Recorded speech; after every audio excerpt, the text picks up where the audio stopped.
and thank you for joining us again on the Healthful Roots podcast. Today, I am joined by Susan Caroline.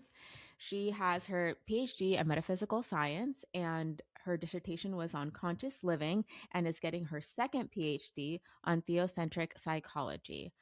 So I am so happy that you're joining us today, and I would love you to tell the audience a little bit more about yourself. Well, thanks so much for having me, Dr. Victoria. I always love talking with you. So before I actually talk about myself, I just have to talk a little bit about this amazing woman. And I'm so grateful to be on her podcast because she has a heart of gold. I'm very fortunate to actually know her in real life. A little bit about me. I'm a mum of 3 grown children, been married for 35 years to the love of my life. Love learning all about things spiritual, metaphysical, and also health. Those are my biggest passions. I love reading.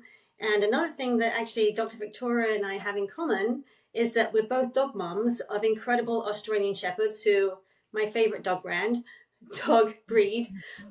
So anyway, I'm very excited to be on here today and to share. And I really hope that when you listen to this podcast, I know the two of us, our desire is that when you listen to this, that you're going to walk away and you're going to feel empowered, you're going to feel energized, you're going to feel our energy coming from us to you over this little video, whether you're watching it, just a few days from now, a year from now. We really hope that you're going to be empowered, encouraged, and you're going to feel our energy and our love coming through this. So excited to be on here today. Well, thank you for that. So one of the topics that you mentioned that you wanted to talk about was metaphysics, but I don't know that a lot of people know exactly what that means. So can you just kind of teach us a little bit about what that means? Absolutely. Now, when people say the word metaphysics, you might instantly think of woo stuff, or you might associate it with, things like a tarot card or a crystal or something. But actually, metaphysics comes from 2 Greek words, the word meta and physical. So meta means beyond, right? And physical, obviously, it means beyond the physical realm. So everybody is metaphysical. We all experience metaphysical things. They're things that we can't actually tangibly see. And many people say, well, if I can't see it, then I'm not going to believe in it. So, for example, you can't actually see wind, right? You can't actually see wind moving through the trees, but we can see the effect of it. You can't actually see love, but we've all experienced that emotion of love. You can't actually see fear, but we've all probably experienced that sometimes in our life. So metaphysics has to do too with like the nature of reality. So we're all metaphysical beings. We all experience things which are beyond the physical. We're not just this flesh and blood body that we're in. We're so much more. And I think deep down we all, whether you're an atheist, whether you have some sort of religious background, whatever, we're all metaphysical. Whether you want to admit it or not, we all experience metaphysical things in our life. So that's kind of what I mean when I refer to the thing metaphysical, is like the nature of reality, and also looking at things, beyond what we can actually see with our physical eyes. And, with quantum physics, I think people are realizing more and more, okay, we are really living in a metaphysical reality. Yeah, no, I agree with that. And what made you decide to get your PhD in metaphysical science? Well, for many years, my husband and I, we actually grew up, I'm just going to go there. We grew up more in a fundamentalist background. I had like a profound experience when I was around 18, a spiritual experience. And that was actually in the box of what most of us only know, which was the religion of Christianity. And when you have an experience inside a box, you don't realize that just because it's inside the box, it doesn't mean that other things outside the box can't be true too. So we spent the next 20 years in, like fundamentalist Christianity until things started to shift and change for us.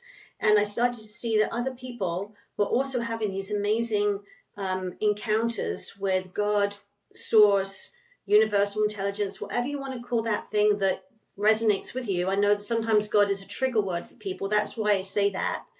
But when we left full-time ministry, because that was our job, that was our life, that was everything, I started to get more interested in more relational spirituality. So many people will be spiritual, but they don't really think that they could have a relationship with this universal intelligence. Will see it's something that is incapable to be able to actually have a relationship and be able to have this two-way conversation like I'm having with you.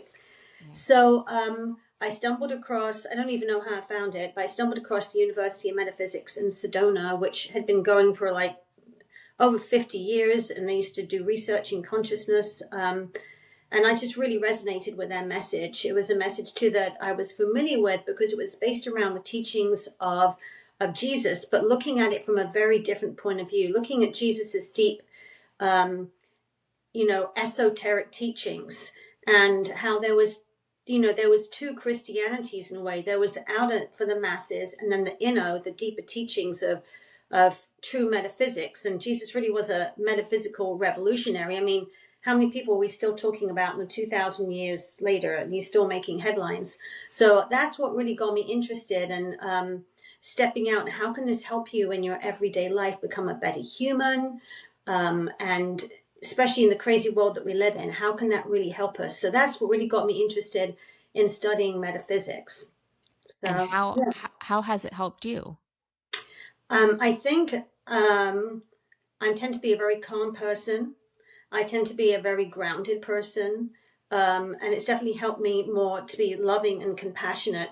And for me, how we live our life and how we cope with stress, that's huge. Realizing that you're not just um, a product of chance, but there is actually purpose for each one of us, Mm-hmm. that there is a grand design, that there is intelligence running through each one of us.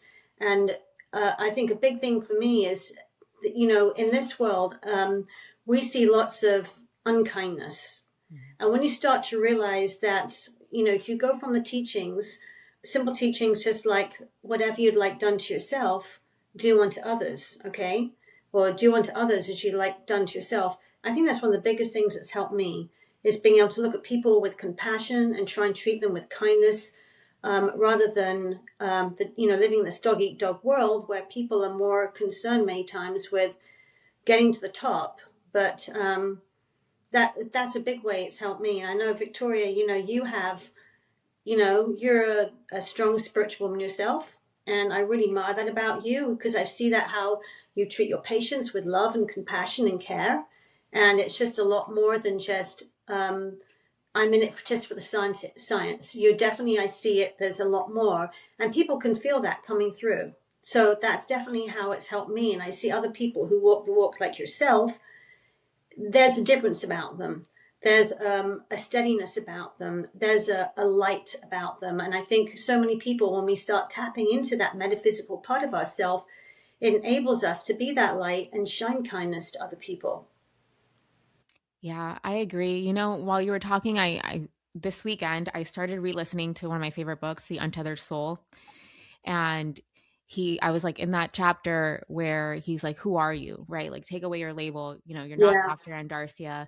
Who are you if you're not that? If you're not like Marcus's wife, like who are you? Like really? And just like you keep questioning, right? And then you peel back all these layers. And then he also talks about like we're not just this body, right? There's a yeah, soul or something deeper in it. And then it's just like one of these things where you're talking about like in your everyday life, it's easy to be like, oh, I'm stressed because of this, I'm stressed because of that. And then we like let it bog us down a little bit. And then you kind of like dim your light and you dim your light. But if you like realize, like you just said, you're here for a higher reason, there's a higher purpose. You can't really get attached or like just really stressed by these small things. You have to kind of zoom out and see like the clearer picture, like why am I here? And I think I think it's hard. I needed that reminder when I was listening to that book yeah. because it's easy, right? Like we know these things, but then you start living and life starts happening and then you get like, oh, a little bogged down. And then it's something that I always try to remember, can be difficult, but then it's also like, you can't really teach that. Can you? Can you teach like another person? If I have a patient coming into my office, because I mean, an hour is a long time, but like an hour is not enough time to kind of help someone understand this. How would you go about Yeah. I think something that is that really helps me, and also teaching it to other people, is it's as simple as slowing down. Because of I feel that so many people, they're in such a rush, and we want to cover up that part of ourselves with noise, busyness. And I think Eckhart Tolle, in the Power of Now, Eckhart Tolle, it was amazing how he talked about just a simple thing of slowing down. When you start to slow down, everybody, I think, has had some sort of transcendental moment, when you look at a sunset and you feel caught up in something bigger than, or you hold a baby and you're just amazed. You fall in love with that your first baby, or you look into your dog's eyes and you sense something bigger, and it's a love so big, and you can become still. So I think teaching people is little things like, with my clients, when I used to be a personal trainer, and I often teach them consciousness, and I know we're going to get into that in a bit. When I would train them, is slowing down and actually seeing them. Like, many people rush through their muscles. I'd say, I want you to slow down. I want you to feel the energy in the body, feel your muscles contracting. Like, another exercise I'd give them is, a simple thing in the morning, when you are brushing your teeth, take the toothpaste, really look to see you slowly putting that toothpaste on your brush, taste the mint, look into your eyes, really look and see that person in there, and start connecting and slowing down. And I think so many people, they're in such a rush, and having that conscious connection, like really tasting the mint, really putting yourself in that present moment and feeling that, you'll start to feel different. I have a friend of mine, she told me that when she was a little girl, she would look into the mirror, and sometimes she had this realization, like, oh my goodness, who's that staring out? It's like she got the revelation that we are so much more than this, this physical being, that there is a thinker behind the thoughts. And many people were so identified, with our thoughts, that we don't realize that our thoughts have us. Mm-hmm. And, that we are so much more. It's like, well, reading The Untethered Soul, who is that thinker behind the thoughts? And when you start to think, what am I thinking about now? And people teaching people that, slowing down, really realizing, what am I thinking about? What am I doing right now? I think that's a big way you can start shifting consciousness, to actually start to feel that different side of yourself, that different part of who you are. Yeah, I agree. And I'll use maybe an example that might help people. So in residency, I used to tell people, oh, I have IBS. I have IBS because anytime I got anxious, my stomach would just go haywire. And then I started meditating, and I meditated pretty consistently for like 2 years. But basically what happened in that time is that the IBS went away. But it was because I was not connected to my body in any way. And so I was feeling stressed and anxious. And so my body, like, it had to manifest somehow. So it was manifesting as IBS. And okay, so then I was like anxious. Now I can say I experience anxieties sometimes, very rarely now, but I'm not anxious, right? Because now if I feel like, oh, I'm getting like anxious, I'll say like, where is that coming from? And then I'll like reflect on where it's coming from. And a lot of times I'm like, oh, really? Like, that's where it's coming from? Oh, that's silly. Boom. And the thought just like, knock it away, and the feeling goes away. Yeah.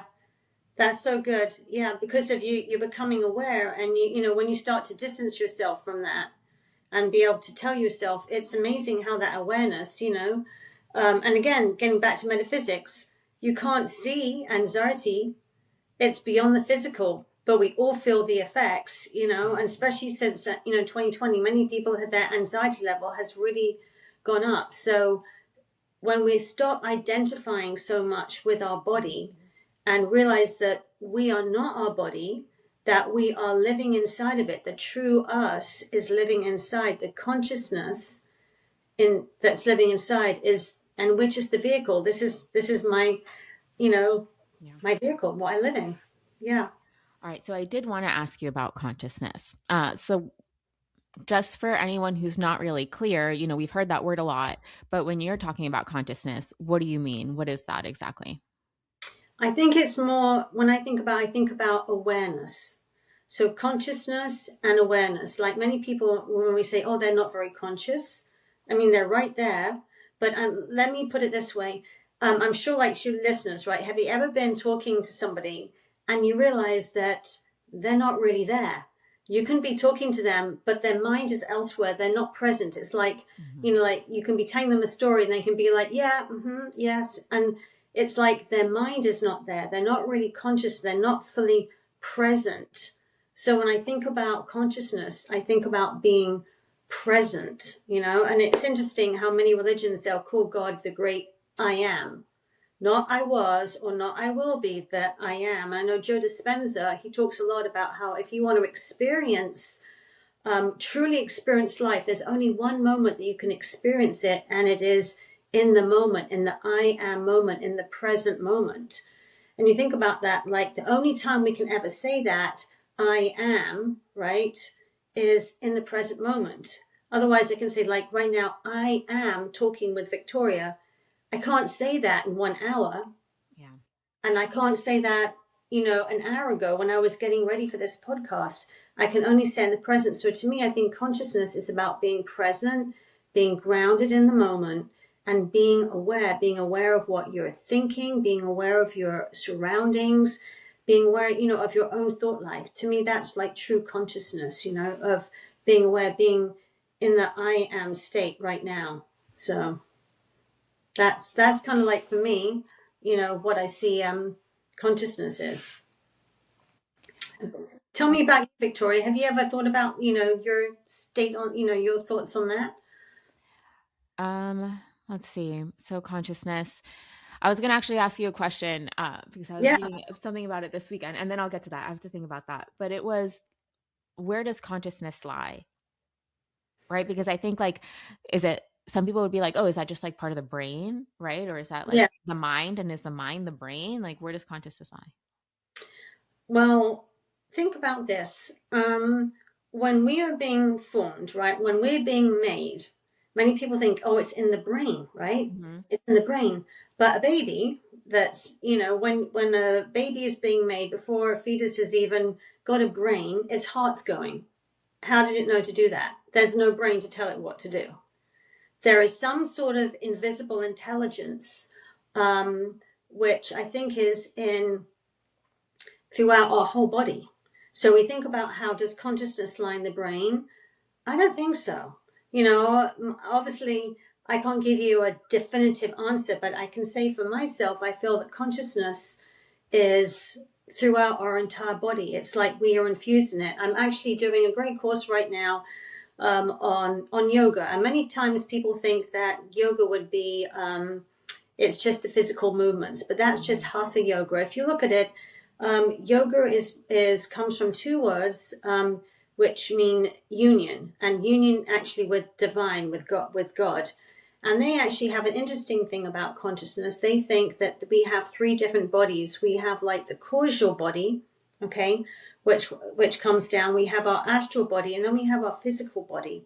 And as we kind of go more dense into the physical experience, we start to lose our sense of the higher bodies. Like we have different parts. And think about this consciousness, people who've had near-death experiences. And I actually know a nurse who told me that, she was a hospice nurse.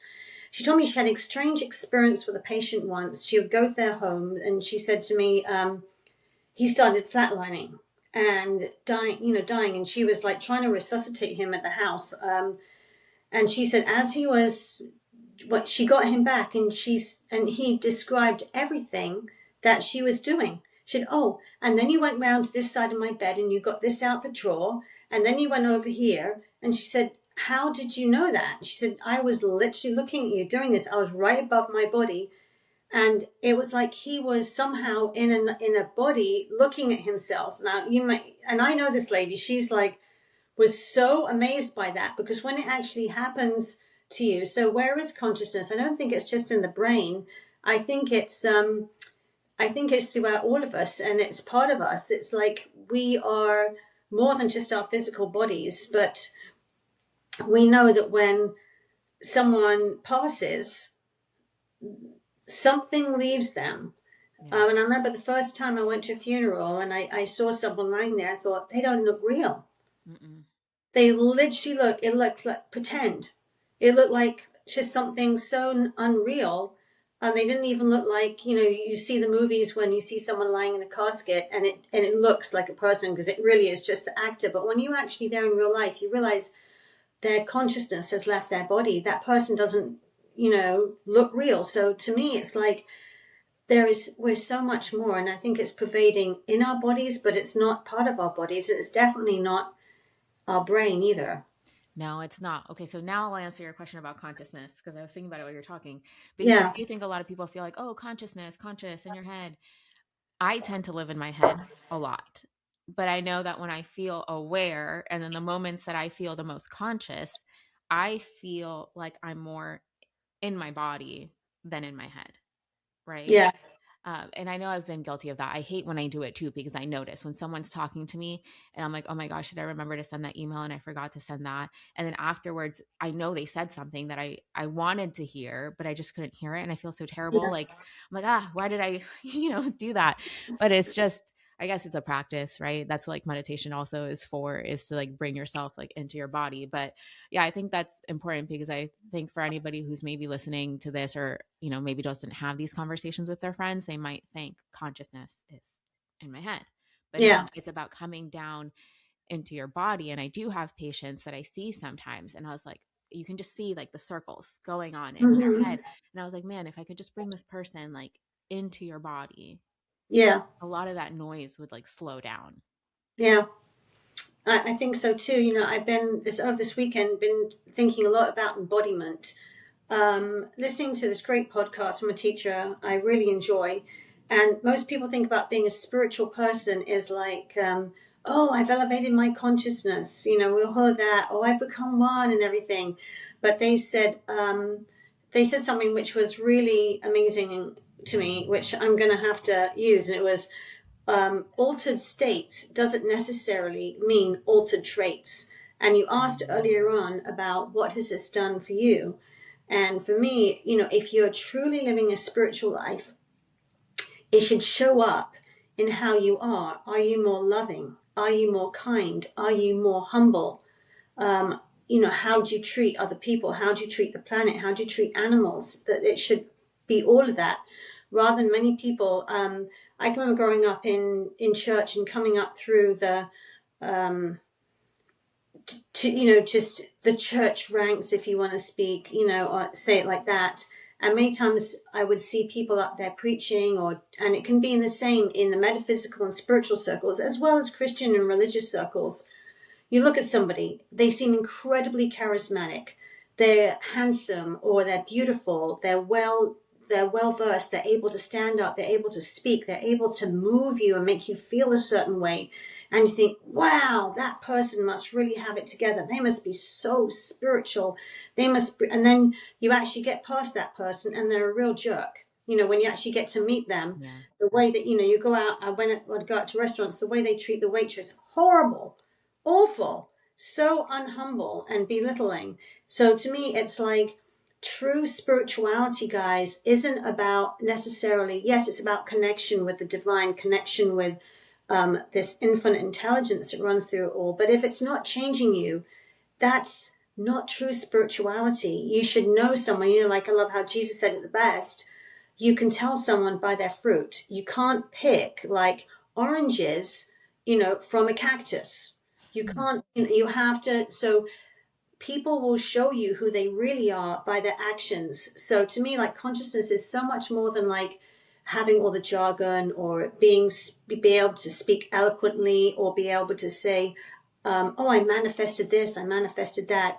It's about a true embodiment, just what you were saying, Victoria. That's why I want to get back to that, is how you're saying consciousness, when you embody it, who are you? Are you loving? Are you compassionate and everything? And that's why I so enjoy being around you, because when I'm around you, I see how you treat people. I see your kindness. I see your willingness to go the extra mile. And I just see true embodiment like formed in you in so many areas. And to me, that is true spirituality, is true humility. And, when I'm going to tell you a story, viewers here, is when I first met Dr. Victoria, she's extremely intelligent, brilliant young woman, just incredibly smart. And when you're around people like this, it can be a little bit intimidating, especially when they're an incredible MD with advanced training, right? But when I met her and I actually started to know her, you can sense a humility around her. And I've been around other doctors, I'm going to say, who can be real jerks, and they just think of themselves that because they have a medical degree that they're better than the rest of the population. So having somebody that I know who is a medical doctor, who has all this degree, he has a degree, has his training, but is incredibly humble. To me, that is true embodiment of the spiritual way and truly living a spiritual and metaphysical life where it's not about selfish gain, but it's about truly helping humanity. So I just wanted to say that, and you can pay me later. No, just joking. So seriously, to me, but wouldn't you say, I think that, as you're saying, is true embodiment is how we are living and helping humanity, right? To me, Yeah. and embodying that, and so yeah, that's I think that's truly the mark of truly living a conscious life. Yeah. Well, thank you for saying all those things. I appreciate that. But I will say, yes, I do feel that. And I think that my goal has always been, I don't know why I find it so frustrating when people feel disempowered about their health, right? Like Yeah, when people, I have patients that apologize for asking questions. And I'm like, why would they apologize for asking questions? If anything, I think it's weird if you don't, right? yeah, And I think that my goal has always been to teach people about their bodies, right? To give people as much information as I can so they can make informed decisions. But it's also about like bringing that power back to the individual. And I mean, I'm talking yeah, from like the medical perspective, but like if you can give someone hopefully like that power back in that sense, they can feel empowered in other areas of their life, yeah, because I find it so sad to see like when people are just like, oh, what do you think I should do? Or like, all the doctors said I couldn't do this and now I just feel terrible. And it's just like, but why are we living like this? This is like not how yeah, we came here to live. yeah, 100%. I think too, and I think we're going into an age where things are switching. Excuse me, when things are switching, and people are waking up and people are asking questions, and I think I think that's so important for people to feel empowered, and so many things is we've been told like what to do or what to think rather than thinking for ourselves. Mm-hmm. So I think asking those questions and helping people make an informed decision for themselves. I think that's so important. An informed decision for themselves rather than being just told what to do. I want to thank you for taking the time to come on the podcast today. Thank you. I appreciate your time.